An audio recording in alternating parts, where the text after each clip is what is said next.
Everybody's been clamoring for a first-hand look at Luca Bogavatz. What's it like in person? And guess what?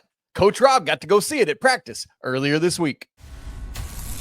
This is Tyler Hansbrough, and you're listening to Locked On Tar Heels. You are Locked On Tar Heels, your daily podcast on the UNC Tar Heels. Part of the Locked On Podcast Network, your team every day. Hey there, what's up? It's Thursday, September 4th, 2025. Welcome into the Locked On Tar Heels podcast, the only daily North Carolina show out there. I'm your host, Isaac Schade. You're joining me at the place to get your Tar Heels content every single day. It's all part of the Locked On Podcast Network. Thank you for making us your first listener watch to get your Thursday going. Oh, yes, the right way. Special shout out to all you everydayers here with us, all the members of the Locked On Tar Heels Discord, and our great insiders as well. This episode is brought to you by Mazda. Just like there's more to every player, more dedication, more attention to detail, there's more to a Mazda vehicle. Stay tuned later in the episode for highlights in this week's Moving the Game Forward. Mazda, move and be moved. Joining me on the show today is our good buddy, Coach Bill Robinson, the head coach of the Milligan University Buffaloes. He's got one sitting over there behind his shoulder. Love that. Yes. Oh, look at that buff cutout. Coach Rob, also a 2-decade veteran of Carolina Summer Basketball Camp, which is called Carolina Basketball School. He's written this great book about it. If you don't have it, Carolina Basketball School History, Stories, and Drills. Check it out. You can find it at Alumni Hall. You can get it online. You can get it from Coach directly. He'll even send you a signed copy. Great stuff. Here's where we're heading on the show today. Earlier this week, Coach actually made the trek up to Chapel Hill, got to take in practice, see what the guys had going on, and just be there and get eyes on it. And so I love it because it's Coach's first opportunity to see it since summer camp, to see how stuff has changed and evolved, what's different, what's the same, all of that kind of stuff. And so we're going to unpack a lot of that, some other experiences, just the Ray Allen of it all, some other people there, 2016 guys, all sorts of stuff like that. Now, we, for the honoring the program and what they're trying to do to get ready for the system, we're not going to talk details of like processes they're installing, systems and all that kind of stuff. Just going to keep it more to personnel, just for your awareness with that. Coach, we'll go big picture in a second, but I think just because of his newness, the thing that everyone has been clamoring for and looking at is that everyone wants to know, how was Luca Bogavatz in person? So what was that experience? Yeah, you can tell he's talented. He can handle it. He can shoot it. He just oozes talent. You know that the talent is there.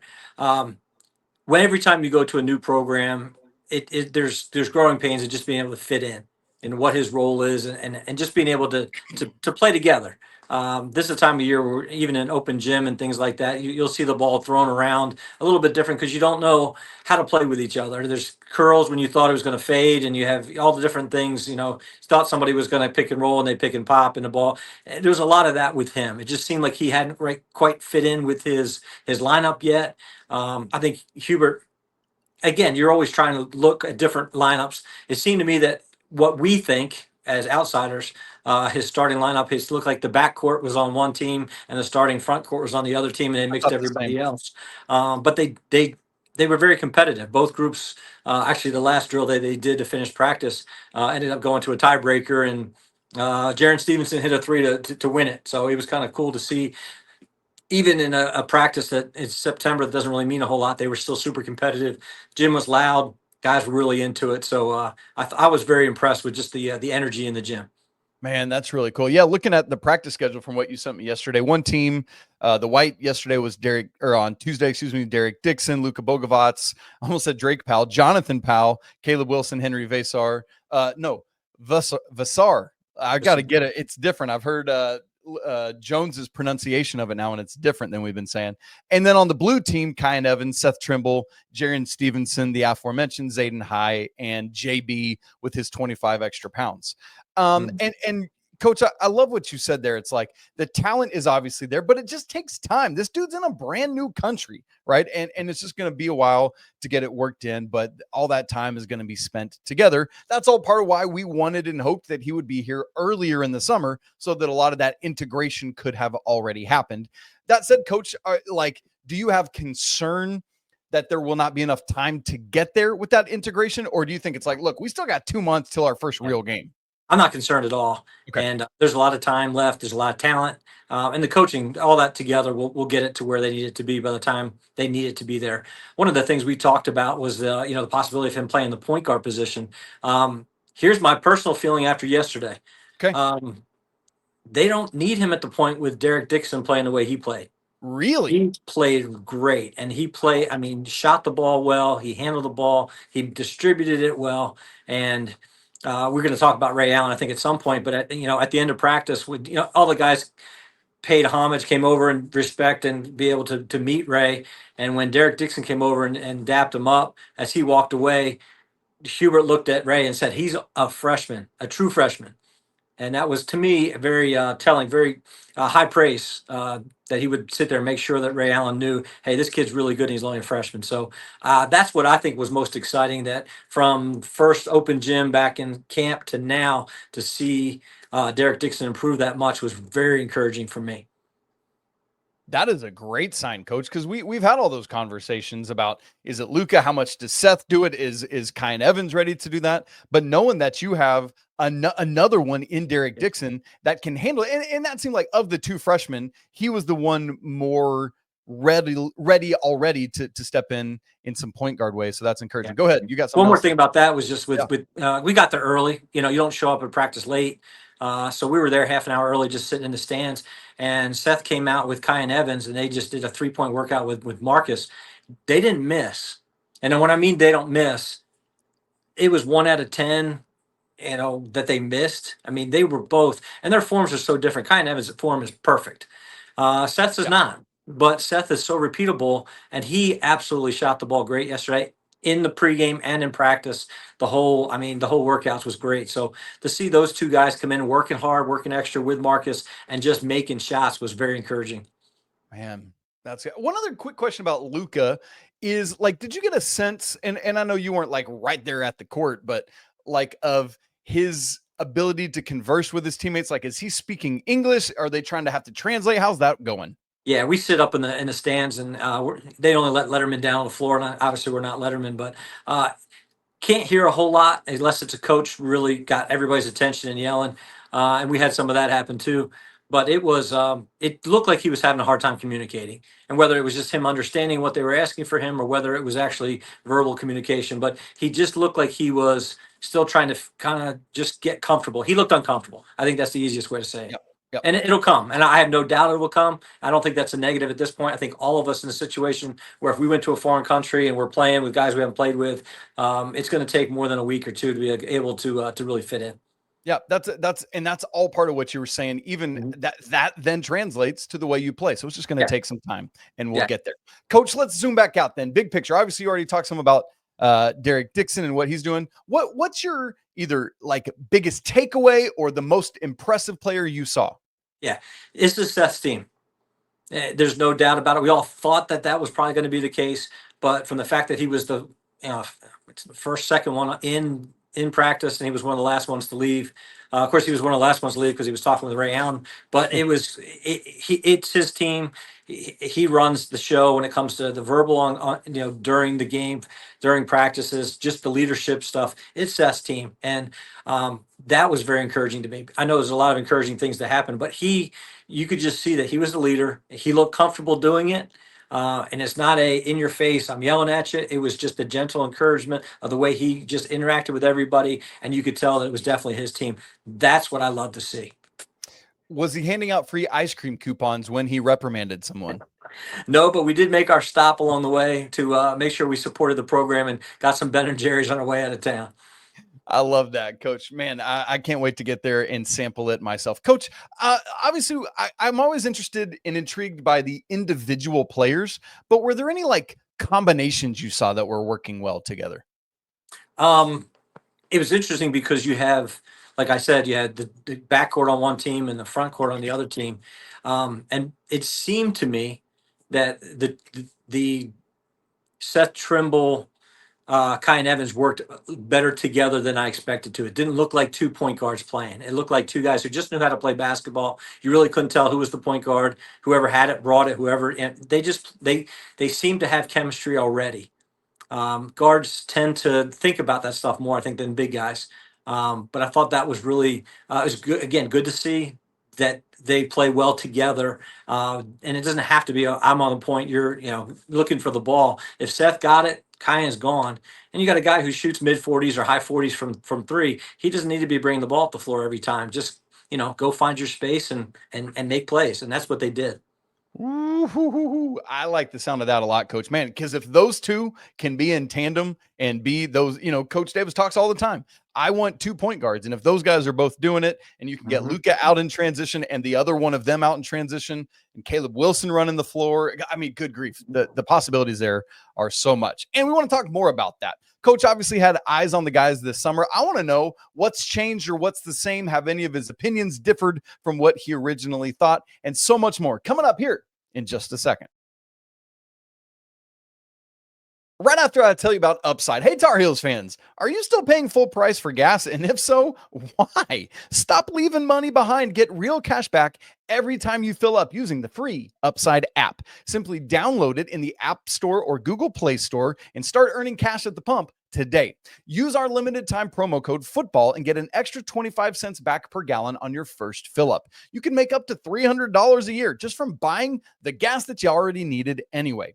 And at first, I thought this was too good to be true. I was like literally, I just got to sign into this app, and it legitimately, I checked it out, and it's so great. The money I have saved over the past however long allowed me to help pay for my family's vacation this summer. Like chip in on that, and every little bit helps. I love it. I love Upside. I'm all in it. All in on it. So don't let this offer drive on by. Download the free Upside app now using our limited time promo code football for 25 cent per gallon bonus on your first fill up. Again, that's promo code football. Disclaimer, offers vary by user and location. Go to upside.com for terms and conditions. This episode is also brought to you by Mazda. This is Mazda's Moving the Game Forward moment, brought to you by those who believe it's not just about playing the game, it's about redefining it. Because these moments do more than win. They push what's possible. They remind us to go that extra yard, shift into that extra gear, and keep moving the game forward. The moment this week that was, for me, was just the spectacle of the Bill Belichick of it all on Monday night. The fact that he's in college coaching at North Carolina. I know things went horribly awry, and this season obviously didn't start the way Tar Heels fans wanted it to, but things are going to move in the right direction with Bill Belichick at the helm. That's what keeps fans and players alike moving forward, always chasing the next great moment. When you follow what moves you, the unexpected is only the beginning. And just like there's more to every highlight, there's more to a Mazda vehicle. Mazda, move and be moved. Coach, you got to spend some time around the guys, watching them play, watching them interact with the campers this summer, but it's been a couple months since that happened. And I love that now as we're getting into the school year and practice is kind of getting an early start here. I want to know if any of your initial opinions have changed from what you saw this summer to what you saw Tuesday at practice.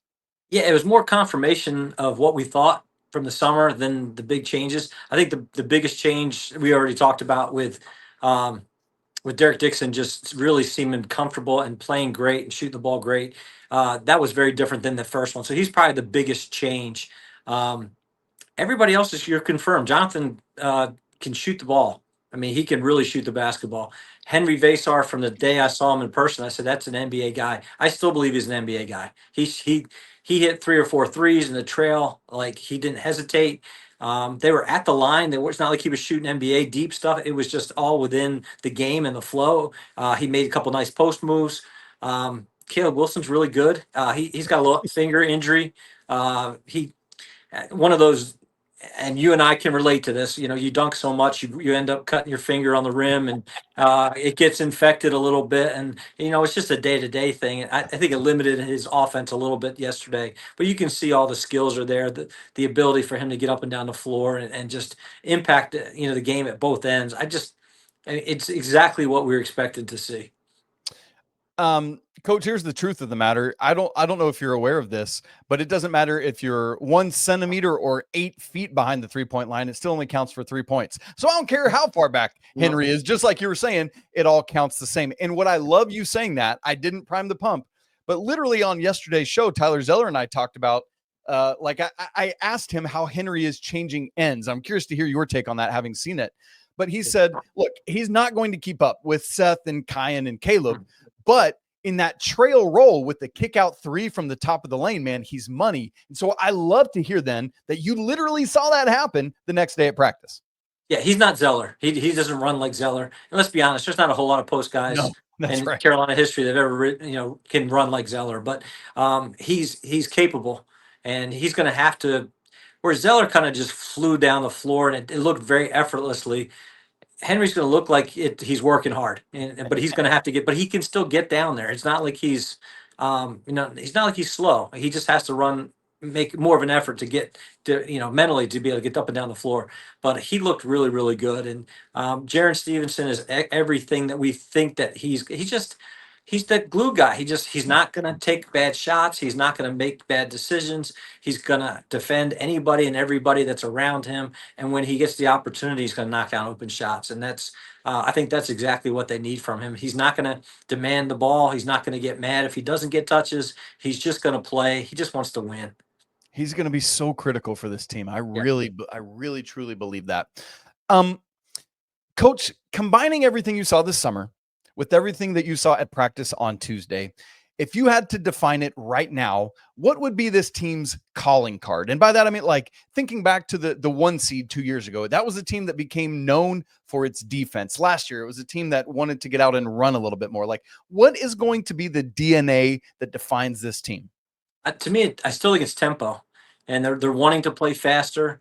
They know that there's not great depth at the 5 position, so there's going to be times when they may have to do some things defensively a little bit different. I've been begging for that since we started the show. You have been. And I do think you'll see a little bit more because there's so many. When you play fast, and especially from the guard perspective, it doesn't have to be pressing and trapping. It can be just hawking the ball up the floor. You're going to play more people. They're going to have to find ways to play more people. The only way to do that is for some of your critical guys to get tired every once in a while or be in foul trouble every once in a while. But you've got 6, 7 guards, 6 or 7 different guards that can play and going to want to be in the rotation. So there's going to have to be a tempo to be able to, to reflect that. One of the things that Coach Davis talked about that was difficult last year was there just weren't guys that talked. You've already talked about the great leadership that Seth was showing, but it's got to be more than just him. Coach, I'm curious if there are other guys that are talking, communicating, showing good leadership. The guy who talked the most and brought the most energy in the gym yesterday and was by far the most intense, and I'm talking about in defensive stance and running around the gym and talking, his name is Coach Hubert Davis. He was, they're only getting a couple practices a week right now. He was jazzed. He was, he even jumped in a drill at one point because they needed that's how he was just all over the place yesterday. And it was very intense. And the energy is reflected off of the head coach often. So when he starts doing that, you have no choice. You see somebody in their 50s doing that. You're an 18 to 22-year-old kid. You've got to be able to reflect that too. So I think he was the one who really set the tone for the energy for the day, and everybody else just followed along. Interesting. Coach, look, this is going to change throughout the season, but if you had to put a name on it today, who will be the 2025-26 leading scorer for the Tar Heels based on what you saw on Tuesday? Yeah, I've changed my opinion since the last time you asked me this. Really? I did think last time it would be Caleb. I think it's Seth. I really believe it's his team. I think they're going to defer to him when it comes time to make shots or make plays late in the shot clock. And he's shooting he shot the ball great from the 3. When you have somebody who can attack the rim the way he has and the ability to make shots from 3, it's a dangerous combination. And I do think he's going to play more minutes than anybody else. And when that combination of having the freedom to play the way you want to play, the inside-outside game, guards tend to get more shots anyway. And it's his show. And I do think he'll end up averaging, and I don't think it's going to be 20. It doesn't need 20. It doesn't need to be. Yeah, that's right. I could see it 17, 18 a game very easily. And he'll touch 30 a couple times, I'm sure. But I'd see him in a much different role. And this is what shocked me about it. He looked very comfortable in it. It didn't look like he was anything that he was struggling to do. It didn't look like there was, a ton of stress on him. He just looked very, very easy and comfortable with what was going on yesterday. And what I like about that change, if that does proved to be true is that it takes a lot of pressure off a freshman in college and puts the pressure on the senior in college. Caleb Wilson's going to be great, but he's not a walking bucket, is something I've been saying a lot this summer. There's a lot that he does incredibly well, but he's not just like PJ Haggerty that we faced from Memphis last year in the exhibition, right? Like, that's not who Caleb is. And so if that pressure's off of him and he can do all the other things and score a bunch too, I think that's great news for the Tar Heels. Coach, you said in our texting about practice that it's kind of different, the number of people that are at a Carolina practice versus the number of people at a Milligan practice. You don't usually have Ray Allen coming into Steve Lacy Fieldhouse on the campus of the Milligan Buffaloes. I want to hear more about your thoughts on that to wrap the show with a bunch of other conversations and a bit of some sad news in the world of basketball as well. All coming up in just a second. Right after I tell you about DoorDash, y'all, it's almost the weekend. It's time to look back and crown this week's MVP on Who Delivered, powered by DoorDash. Just like you can win every Saturday with DoorDash Streaks, saving more every time you order, these players delivered when it mattered most. Let's break it down. For the Tar Heels, for me, on Monday night in the opening embarrassing loss, Max Johnson delivered in a big way. To be able to come back from his leg injury, the potential amputation that was going to happen, and be able to play football again just a year later is nuts. And to have a touchdown drive and to throw with such precision work, I was just so impressed and so happy for Max and his family. And throwing a touchdown to his brother, crazy stuff. When the pressure was on, Max Johnson came through. No hesitation, no delay. And just like Max Johnson delivered for Carolina, DoorDash delivers your Saturdays. With DoorDash Streaks, you save every Saturday you order. Stack it up all season, and you can save up to $250, including $100 in DoorDash credits. Order this Saturday. Keep the streak alive. Fuel your game day only with DoorDash. Terms apply. Promo period runs through November 18th. Coach, when we were texting about your experiences at practice this week, and I was just asking you, hey, what are kind of the things you want to hit on? One of the things you said to me was, I'd like to talk about the different amount of people at a North Carolina basketball practice versus a Milligan University basketball practice. Yeah, there's just so much going on there. And you go to one of our practices, and anybody's welcome to come. You just text me, email me. You can come to my practice anytime you want. But we have 15 players and 5 coaches. There's 20 people in the gym. I counted 50 last night, which included the 4 of us, my staff. But you had two trainers. You had 8 to 10 managers. You had the 2015-16 squad of Kenny Williams and Joel James, who apparently is working there now, and he's not on basketball staff, but he's working at Carolina, so he comes to a lot of practice and stuff. And Luke May, and we pulled in the parking lot and behind the Smith Center, and this guy walking in the parking lot, I said, man, that guy walks just like Theo Pinson. It was Theo Pinson. And you put him and Marcus, there's 5 guys from the 15-16 team that are all in practice 10 years later. So it's just wild to see. And then you have Ray Allen come in, and then Bubba Cunningham came in, and you've got just amazing amount of people around. There's so much going on. It just makes it so different. But somebody hits the floor and there's somebody there to sweep it up instead of me going to grab the mop or one of my assistants going to grab the mop to clean it up. But it's fun to see how things work at that next level.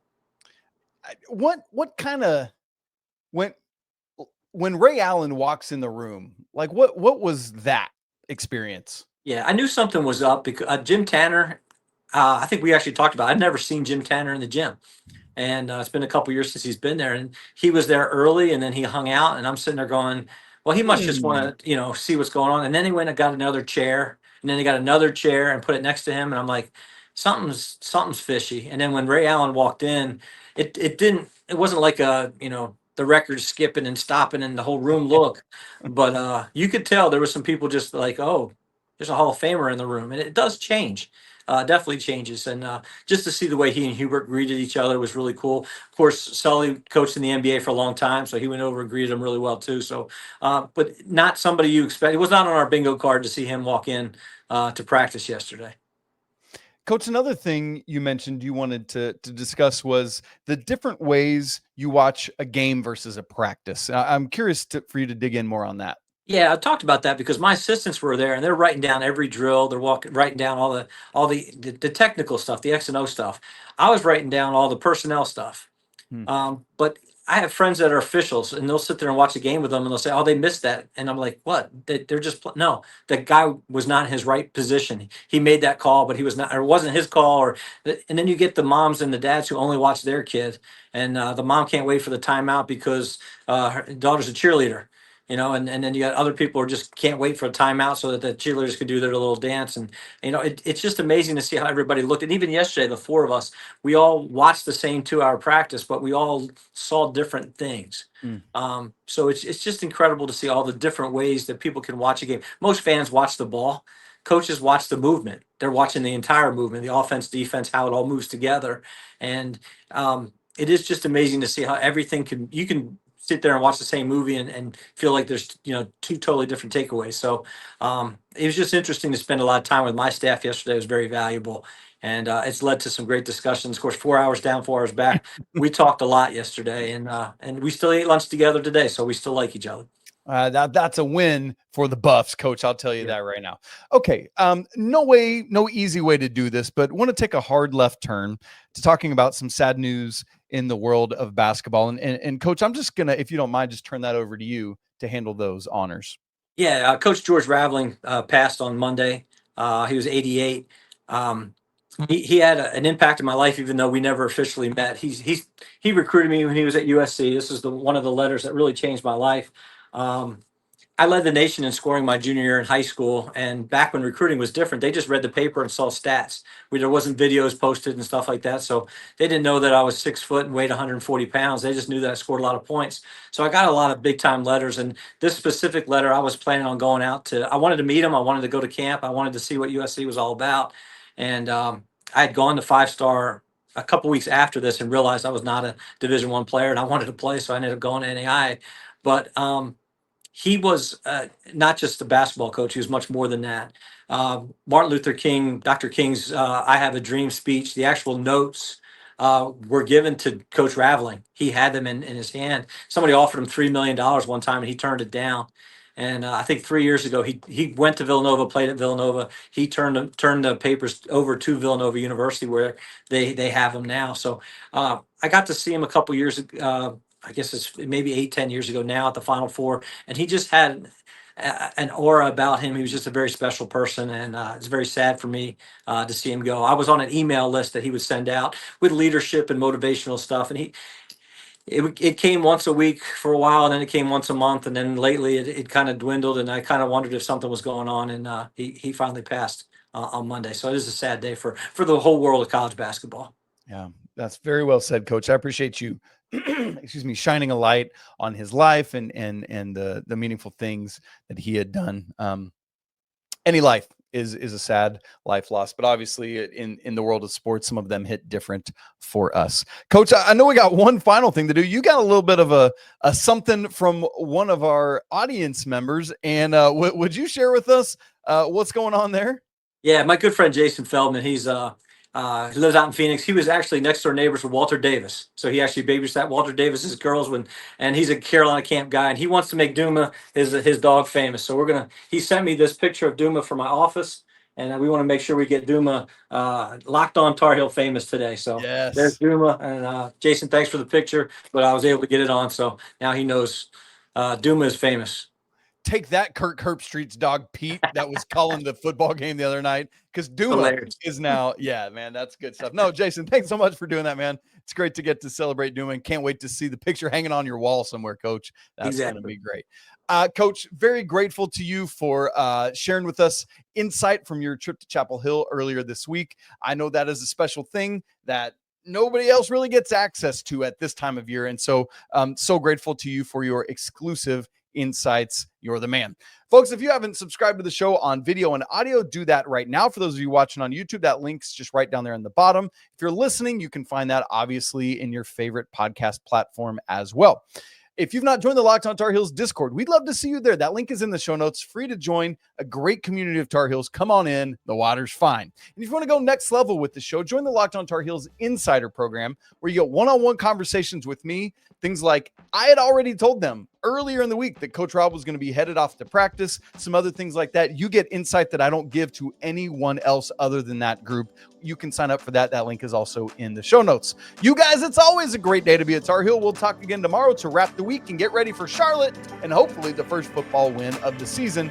But until then, peace. Duma!